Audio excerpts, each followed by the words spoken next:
సెక్రటరీలు కానీ ఎక్కడికి వెళ్ళినా కూడా వాళ్ళ కార్యాలయాలలో మన మేనిఫెస్టో కనిపిస్తుందా?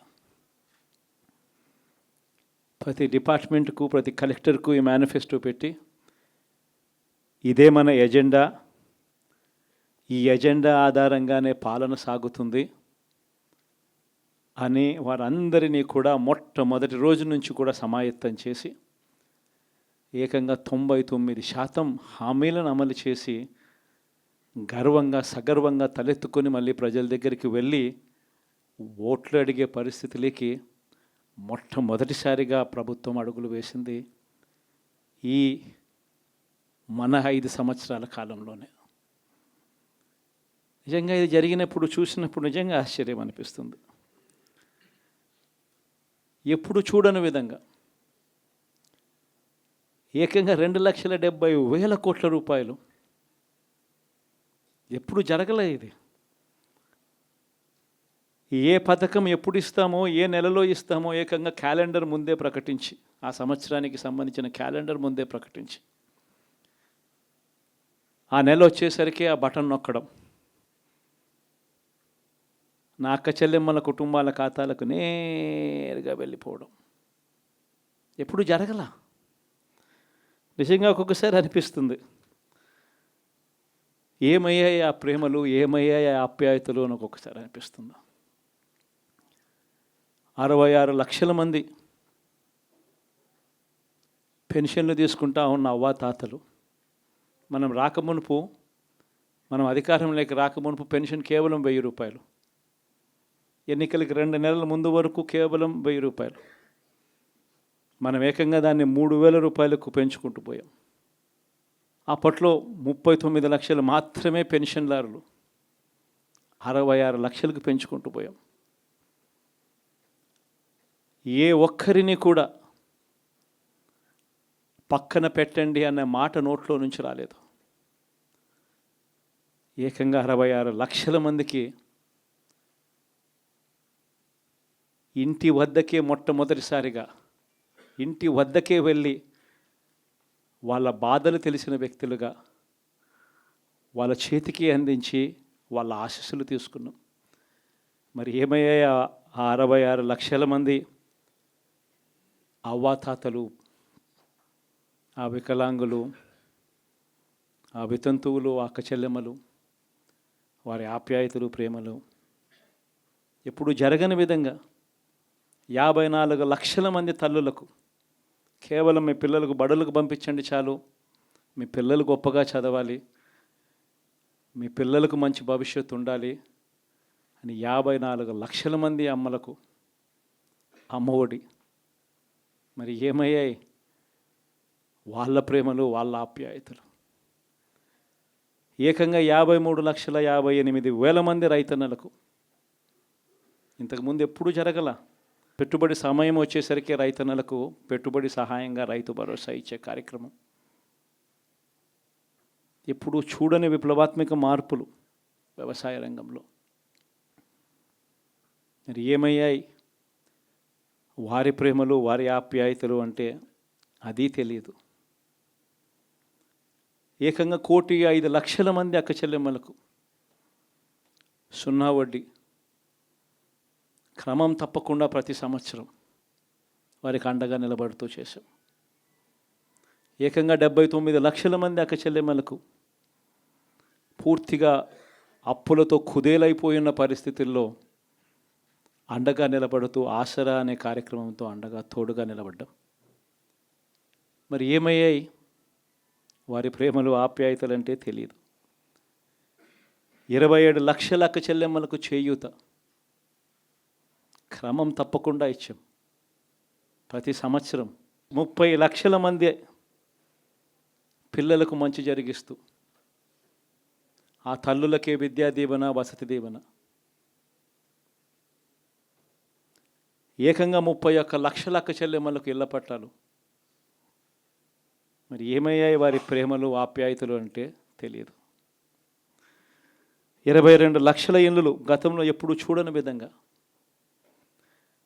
3,60,000 మంది నా అక్క చెల్లెమ్మలకు కాపు నేస్తం 4,96,000 మందికి ఈబీసీ నేస్తం నా అక్క చెల్లెమ్మలకు, 82,000 మందికి నేతన్న నేస్తం, 2,76,000 మందికి వాహనమిత్ర, 16 లక్షల మందికి తోడు అనే కార్యక్రమంతో ఆదుకోవడం, 3,38,000 మందికి చేదోడు, 1,10,000 మందికి పైగా మత్స్యకార భరోసా. ఎక్కడ ఎవ్వరికి కూడా క్రమం తప్పకుండా కోవిడ్ సమస్యలున్న సాకులు చూపలేదు. మంచి చేశాం. ఎప్పుడు చూడని విధంగా, ఎప్పుడు జరగని విధంగా పేదవాడు అనేవాడిని పేదరికం నుంచి బయటికి పర్మనెంట్గా తీసుకొచ్చే దానికోసం అడుగులు పడ్డాయి. అది జరగాలి అని అంటే క్వాలిటీ చదువుల వల్లే జరుగుతాయి అని చెప్పి మొత్తం విద్యారంగాన్ని మార్చాం. 3వ తరగతి పిల్లాడికి టోఫుల్ క్లాసులు, టోఫుల్ పీరియడ్, ఇంగ్లీష్ మీడియం బడులు, 6వ తరగతి నుంచే ఐఎఫ్పీలు, 8వ తరగతి పిల్లల చేతుల్లో ట్యాబులు. ఇప్పుడు చూడలేదు ఇవన్నీ, ఇప్పుడు జరగల. వైద్య రంగంలోనూ కూడా అలాంటి మార్పులే. ఏకంగా 25 లక్షల దాకా ఆరోగ్యశ్రీని విస్తరించాం. 1050 ప్రొసీజర్లు ఉంటే 3,300 ప్రొసీజర్లకు తీసుకొని పోయాం. ఆరోగ్యశ్రీయే కాదు, ఆరోగ్య ఆసరా దగ్గర నుంచి గ్రామ స్థాయిలో విలేజ్ క్లినిక్ దగ్గర నుంచి ప్రతి పేదవాడికి తోడుగా ఉండడం. ఎప్పుడు జరగలేదు ఈ మార్పులు. ఏకంగా 54,000 మంది డాక్టర్లు, నర్సులు, పారామెడిక్స్ రిక్రూట్మెంట్ గవర్నమెంట్ హాస్పిటళ్లలో చేసి ప్రతి పేదవాడికి అండగా ఉండడం. వ్యవసాయంలో కూడా విప్లవమే. ఏకంగా ఆర్బీకేలు చేయి పట్టుకొని నడిపిస్తూ గ్రామస్థాయిలో కనిపించి విద్య, వ్యవసాయం, వైద్యం, సామాజిక న్యాయం,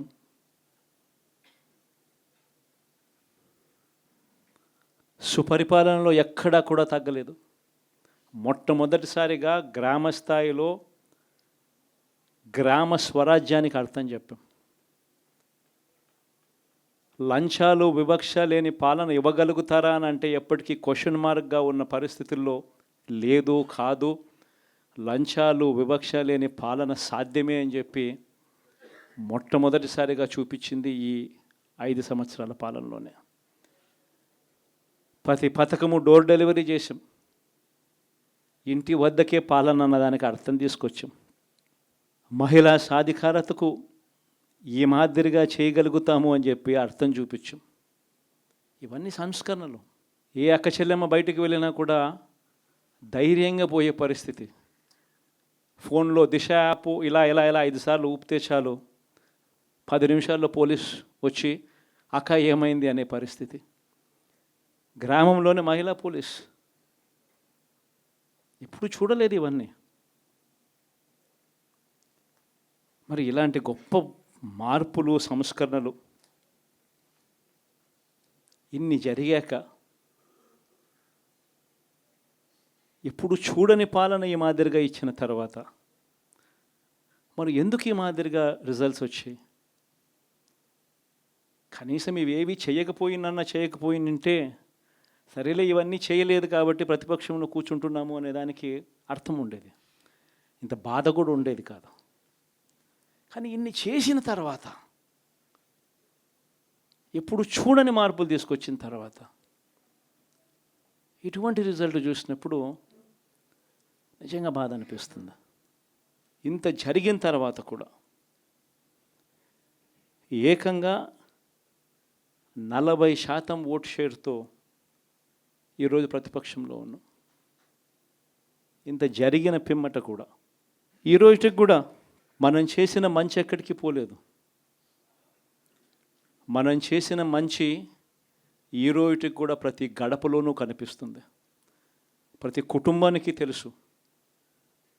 ఇంతకుముందు గతంలో ఎప్పుడు జరగని విధంగా నా కుటుంబానికి, నా ఇంటికి మంచి జరిగింది అది వైఎస్ఆర్సీపీ పాలనలోనే జరిగింది అన్నది ప్రతి ఇంటికి తెలుసు. ఆ చేసిన ఆ మంచి ఎక్కడికి పోలేదు. ఆ మంచి ఎప్పటికీ మనకు శ్రీరామ రక్షగానే బ్రతికే ఉంటుంది. మనం చేసిన ఆ మంచి బ్రతికే ఉంది. విశ్వసనీయతకు అర్థం చెబుతూ జగన్ ఏదైనా చెప్పాడు అని అంటే మాట తప్పడు, మాట మీద నిలబడతాడు, మాట తప్పని పాలనే తాను ఇచ్చాడు అన్న విశ్వసనీయతకు అర్థం చెబుతూ మనం అందించిన పాలన కూడా ప్రజలు మర్చిపోరు. ఈరోజు కూడా ఈరోజు ప్రతిపక్షంలో ఉన్నా కూడా నేను చెప్తా ఉన్నా, గర్వంగా కూడా చెప్తా ఉన్నా, ఈరోజుకి కూడా జగన్ అబద్ధాలు ఆడడు, జగన్ మోసం చేయడు. మళ్ళీ చంద్రబాబు చెప్పిన మాదిరిగానే అంతకన్నా ఎక్కువ అబద్ధాలు మనం చెప్పుంటే బాగుండేదేమో, ఆ 10% మనతోనే నిలిచి ఉండేవాళ్ళేమో, అలా చేసి ఉంటే బాగుండేదేమో అని చెప్పి కూడా చాలామంది కనిపించవచ్చు కూడా. మరీ జగన్ ముక్కుసూటి మనిషి, మరీ జగన్ రాజకీయాలలో మరీ నిజాయితీగా ఉంటాడు, ఇంత నిజాయితీగా ఉండడం కరెక్ట్ కాదేమో అని. కానీ ఒకటే చెప్తా ఉన్నా, ఓడిపోయిన పర్వాలా, అధికారం కోసం అబద్ధాలు చెప్పడం, అధికారం కోసం మోసం చేయడం ధర్మం కాదనే, న్యాయం కాదనే జగన్ ఎప్పుడు నమ్ముతాడు. 2014లో కూడా ఇదే నమ్మాను. సాధ్యం కానిది సాధ్యం కాదు అని నేను చెప్పాను. చంద్రబాబు నాయుడు ఏమో వ్యవసాయ రుణాలు మాఫీ దగ్గర నుంచి అన్నీ కూడా చేస్తానని చెప్పి, ఆ తర్వాత మళ్ళీ 2019 వచ్చేసరికి చేయక ప్రజలు రెట్టించిన ఉత్సాహంతో మళ్ళీ మనల్ని తీసుకొచ్చారు. Please subscribe .news.